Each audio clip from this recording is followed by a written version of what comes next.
How to translate messages on WhatsApp on iPhone. Hello guys, this is Atticus and welcome back to another tutorial video. Today's video is about how you can translate messages in WhatsApp. So before we begin, if you guys are new to our channel, head down below and hit the subscribe button so you don't miss out on our future videos.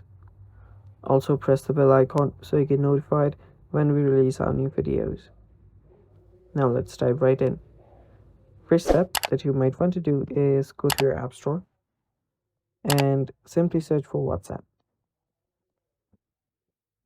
After you search for WhatsApp, make sure that your WhatsApp is up to date to the latest version.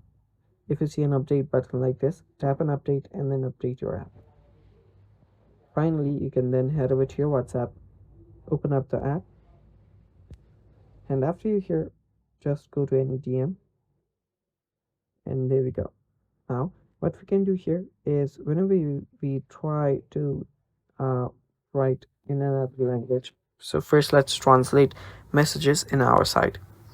So let's say that I'm writing hola. What I can do is copy the text. Select the text completely. And after I select the text, you'll find these options right here.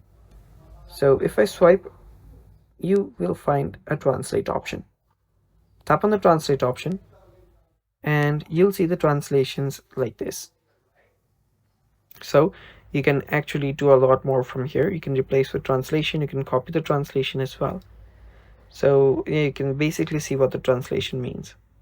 Now if you want to see what the other message means, that the one that you received, what you'll have to do is simply long press on the message, copy the message, and just go ahead and paste it right here.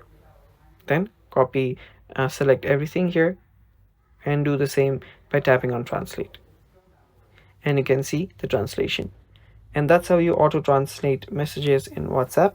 Thanks for watching. That is it for today's video.